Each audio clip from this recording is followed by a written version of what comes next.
निवेदन करो। 1 मास का कल्पवास विशाल यज्ञ,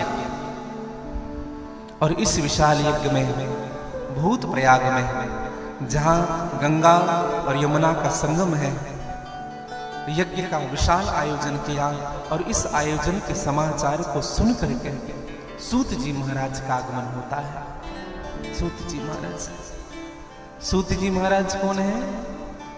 परम प्रिय शिष्य है व्यास जी के। सूत जी, सूत जी महाराज को जब व्यास जी ने दीक्षा दी, निवेदन करो। अच्छा, पहले ये समझ ले कि सूत जी कौन है। कुछ लोग, एक हम कथा श्रवण कर रहे थे,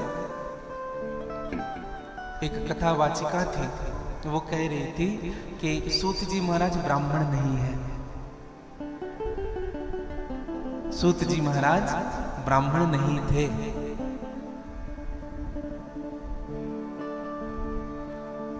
आप जो कह रहे हैं कथा वाचन ब्राह्मण वैष्णवों का धर्म है, तो हमको कह रहे थे सूत जी महाराज ब्राह्मण नहीं है। एक विशेष निवेदन से करूं, ये सूत जी महाराज कौन है? देखो, इनका नाम है रोमहर्षण।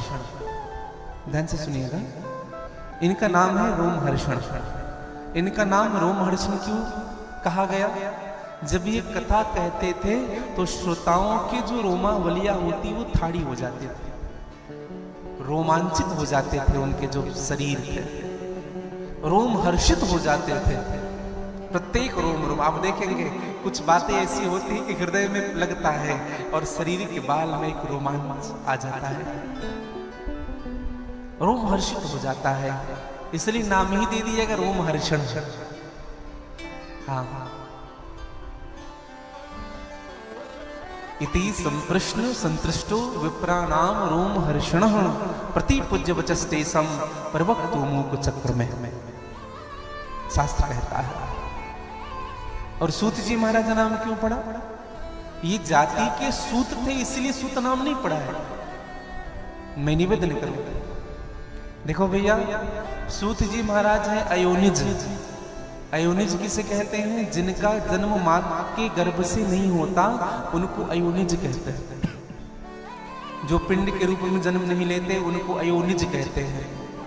और सूत जी महाराज का जन्म मां के गर्भ से नहीं हुआ, अग्नि कुंड की सूती नामक भाग से, स्रोत यज्ञ से सूत जी महाराज का जन्म हुआ था, जिनके कारण उनको सूत कहते हैं।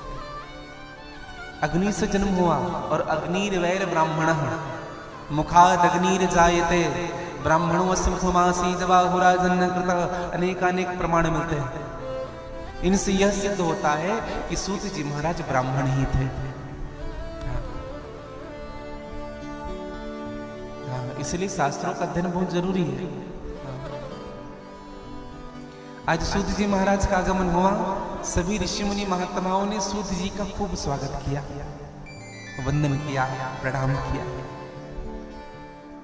सब के सब सन्मुख बैठे हैं भैया। अच्छा, कई ऐसे महात्मा हैं जो सूत जी महाराज से बड़े हैं, फिर भी उनका वंदन कर रहे हैं। सूत जी महाराज को बड़ा पटा लगा, कहा है सब बड़े बड़े, हमसे बड़े, और हम सब, अब आप सब हमारा प्रणाम कर रहे हैं, हमें अच्छा नहीं लग रहा। तो एक संत ने उठ करके कहा, महाराज बड़ा कौन होता है बताए? धन से बड़ा होता है वो बड़ा नहीं होता है, जो उम्र से बड़ा होता है वह बड़ा नहीं होता है, जो बल से बड़ा होता है वह बड़ा नहीं होता है। तो बड़ा कौन होता है? ते सर्वे अपि ज्ञान वृद्धा किंकिरा शिष्य किंकिरा। और बड़ा कौन होता है बताएं भैया? जो सबको सम्मान देता हो वही बड़ा होता है, जो सब पर समान दृष्टि रखता है वही बड़ा होता है। भेद करने वाला बड़ा नहीं हो सकता, समझिएगा। सूत जी महाराज से हाथ जोड़कर के ऋषि मुनि महात्माओं ने प्रश्न किया, महाराज आप पुराणों की विद्या को अर्थ सहित पढ़े हुए हैं, आप त्रिकालदर्शी हैं, कृपा करके इस घोर कलयुग में जो अनैतिकता है, अनाचारिता है और अधर्म से परिपूर्ण यह वातावरण है, जिसमें मनुष्य पराई निंदा करने वाला है, पराई स्त्री के साथ आसक्त है, हिंसा करने वाला है, माता पिता से द्वेष करने वाला मनुष्य हो गया है, स्त्री भक्त हो गया है, कामांध हो गया है। ब्राह्मण अपने धर्म को छोड़ करके केवल लोभवश वेदों को बेचने वाले हो गए हैं। क्षत्रिय ब्राह्मण का सम्मान नहीं करता है। क्षत्रिय में क्षत्रियता नहीं रही, अपने धर्म कर्म को त्याग करके व्यभिचार करने वाले हो गए हैं। ब्राह्मणों का अनादर करने वाले हो गए हैं। शरणागतों की रक्षा अब क्षत्रिय नहीं करते। और महाराज वैश्य जो हैं अपने धर्म कर्म को त्याग करके कुमार्ग कृत्य से धन संचय करने वाले हो गए हैं। वे गुरु और ब्राह्मणों की भक्ति से हीन हो चुके हैं। पराई स्त्री से रमण करने वाला हो गया है वैश्य। शूद्र भी अपना धर्म छोड़ दिया है। शूद्र जन भी ब्राह्मणों जन के किए हुए कृत्य को करने लगे हैं और ब्राह्मण जन से ही विरोध करने लगे हैं। महाराज स्त्रियां अपने स्वामी की आज्ञा की पालन नहीं करती है आजकल। सास ससुर से स्त्रियां द्रोह करती है, किसी से डरती नहीं है, निर्भय रहती है। जो उनको समझाने जाए उन्हीं से द्वेष करने लग जाती है। कलयुग का प्रमाण बताया है मेरे भाई बहन।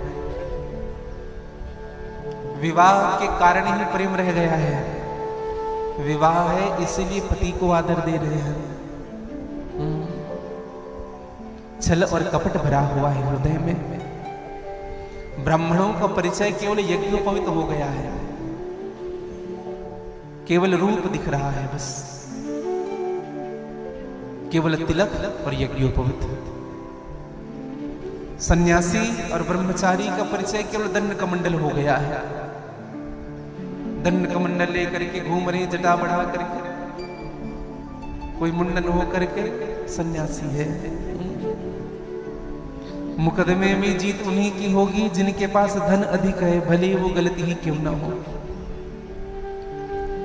कलयुग में ऐसे ऐसे संस्कार बोए जा रहे हैं महाराज। पंडित का परिचय केवल वाचालता से हो रहा है, ना कि शास्त्र अध्ययन से।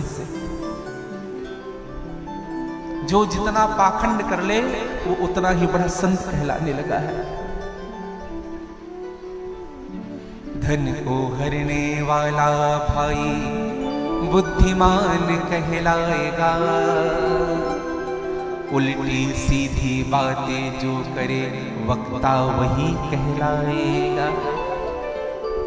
अभिमानी आडंबर वाला संत यहाँ कहलाएगा, झूठ बोल कर जो खुश करता गुणवान वही कहलाएगा। मानस में भी गोस्वामी जी ने स्पष्ट कहा, मार्ग सोई जो कछु जो भावा, पंडित सोई जो गाल बजावा। पंडित वही है जो बढ़िया बढ़िया बड़े बड़े बड़े बड़े झूठ बोले। कलयुग में गुणवंत वही है भैया जो झूठ बोल रहा है। लोग सन्यासी भी बन रहे हैं ना आजकल। पत्नी के मरने के बाद सिर मुंडा रहे हैं, अब घर में कोई नहीं है, बन गए सन्यासी। हम नहीं कह रहे भी अपने मन से कुछ भी, ये मत कहिएगा कि पंडित जी कुछ भी बोल रहे हैं। मानस में गोस्वामी जी ने स्पष्ट कह दिया, नारी मूय गृह संपत्ति त्यागी, मूड मुड़ाई हो ही सन्यासी। सब काम में डूबे हुए हैं लोग, सब क्रोध में डूबे हुए हैं। कलयुग की दशा बताएं। कलयुग की दशा ऐसी है भैया, ना गुरु शिष्य की सुन रहा है, ना शिष्य गुरु की सुन रहे हैं। सब ब्रह्मज्ञानी बने घूम रहे हैं। बड़े बड़े ब्रह्मज्ञानी मिलेंगे संसार में आपको, छोटी मोटी बात तो करेंगे नहीं आपसे। एक गुरु जी ने चेला बनाया, अब चेला बनाया तो गुरुजी ने चेले से कहा कि बेटा कुछ पूछ लो, कुछ पूछ लो। चेले ने कहा गुरुजी पूछे क्या, सुनाओ, कुछ सुनाओ। गुरुजी ने कहा कुछ समझ नहीं आया तो पूछ लो। चेले ने कहा गुरुजी आप हमें समझाएंगे, हमें और समझना है। गुरुजी ने कहा हम ही पहले समझ नहीं पाए थे तुम्हें, अरे समझ लेते तो दीक्षा देते ही नहीं। गुरुजी ने कहा फिर भी कुछ पूछना है तो पूछ लो। कहा गुरुजी आप ही कुछ सुनाओ। गुरुजी ने कहा रामायण सुनोगे, रामायण।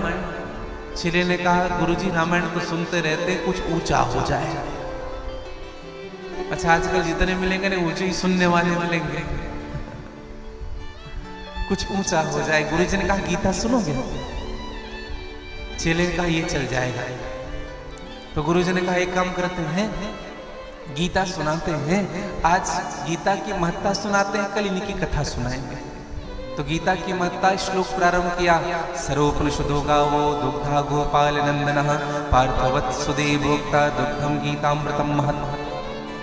सभी उपनिषद गाते हैं, गीता मैया गाय के रूप में है। भगवान श्री कृष्ण इनका दोहन कर रहे हैं, अर्जुन को बछड़ा बनाया गया है और गीता का अमृत रूपी दूध अर्जुन को पिलाया जा रहा है। खूब सुनाया। सर्वोपनिषदों का वो दुग्धा गोपाल नंदना, सभी उपनिषद गाते हैं, दोहने वाले भगवान हैं। अर्जुन को बछड़ा बनाया गया है और गीता के ज्ञान रूपी दूध अर्जुन को पिलाया जा रहा है। 1 घंटे तक सुनाया। अब चेले ने कहा वाह गुरुजी वाह, वाह गुरुजी वाह, वाह गुरुजी वाह। गुरुजी जब 1 घंटे हो गया तो बड़ा वाह वाह कर रहा है। गुरुजी ने कहा बेटा गीता सुनी, आज महत्ता कुछ समझ ना आए तो पूछ लो। चेले ने कहा गुरुजी हम और ना समझे है? सब समझ में आया। गुरुजी ने कहा पूछ, अगर पूछना हो तो पूछ लेना। चेले ने कहा गुरुजी सब तो समझ में आया लेकिन एक समझ में नहीं आया। क्या समझ में नहीं आया? आप जो कह रहे थे ना सर्वोपनिषदो गावो दुग्धा गोपाल नंदन, दुग्धा गोपाल नंदन, ये दो गधा कौन है ये समझ में नहीं आया।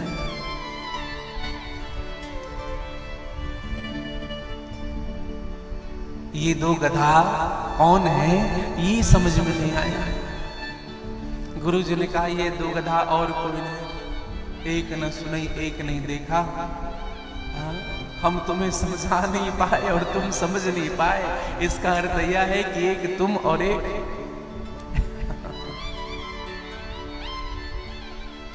ब्रह्म ज्ञान बिनु नारी नर करहि न दूसरी बात। इस संसार में यही है भैया, इतने ब्रह्म ज्ञानी हो गए हैं, कहना कुछ और चाहते हैं, वो समझ कुछ और रहे हैं। एक निवेदन करूं, कुछ लोग कहना कुछ और चाहते हैं, कुछ लोग समझते कुछ और है। एक दाम्पत्य थे, उनकी पत्नी शिक्षिका थी और उनका पति किसान था। तो उनकी जो पत्नी थी ना टीचर थी, तो उन्होंने अपने पति से कहा आज हम अपने स्टाफ के लोगों को भोजन में बुला रहे हैं, जो शिक्षक हैं उनको भोजन करने। और उनका पति किसान था बेचारा, पढ़ा लिखा नहीं था, अनपढ़ था, उनको बात करना नहीं आता था। पत्नी ने कहा तुम्हें चुप रहना है, कुछ बोलना नहीं। पटांग मुंह से निकल गया तो बेइज्जती हमारी होगी, चुप रहना तुम। भैया अब उनकी पत्नी थी, उनके स्टाफ आए उनके घर भोजन करने के लिए। अब सबको बढ़िया बिठाया गया भोजन के लिए लाइन से। तो जो उनके साथ जो उनके स्टाफ थे 2-4 आए हुए थे, उन्होंने कहा अपने पति को भी बिठा दो ना साथ में, वो भी साथ बैठ जाए।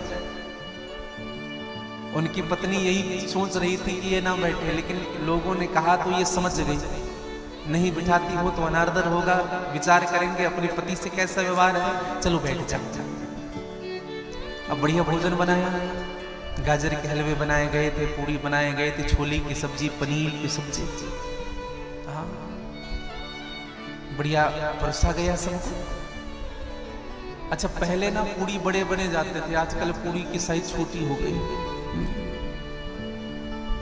तो पूरी परोसा गया। अब पूरी पुरसा गया तो अब खाना प्रारंभ करने लगे। अब जब खाना प्रारंभ किए तो अन्य जो थे, जो उनकी स्टाफ थे, उन लोग पूरी को तोड़ करके खाए।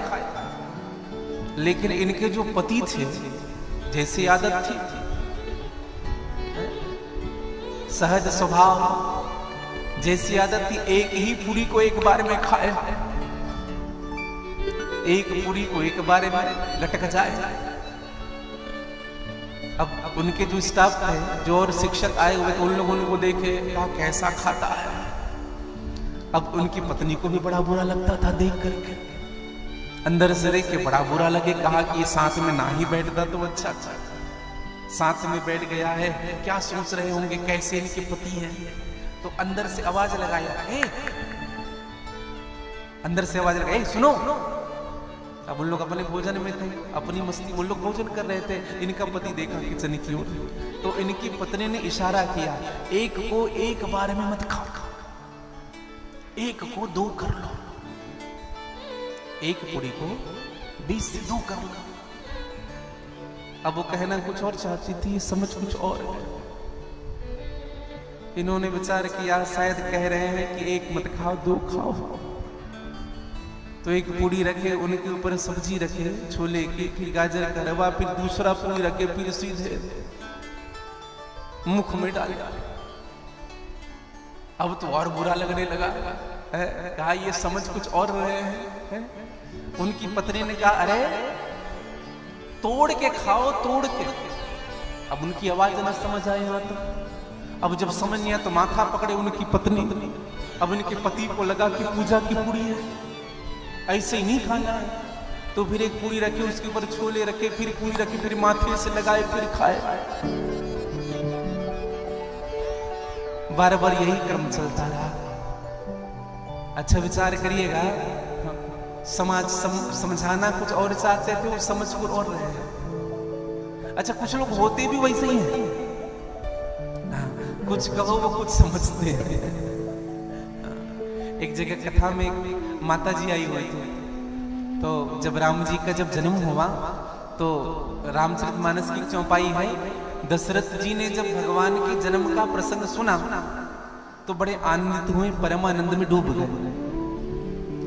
अब पंडित जी कथा कह रहे थे, दशरथ पुत्र जन्म सुनि काना, मानव ब्रह्मानंद समाना। उनका पति भी साथ आया हुआ था, और भैया भाग्य से उनके जो पति थे, उनके एक आंख नीचे। अब पंडित जी बार बार कथा कहे, उन्हीं की ओर देखते थे। दशरथ पुत्र जन्म सुनि काना, दशरथ पुत्र जन्म सुनि काना, मानव ब्रह्मानंद समाना। बड़ा बुरा लगता था उनको। अपनी पत्नी से कहा, चल यहां से चलते हैं, पंडित जी मुझे काना कह रहे हैं।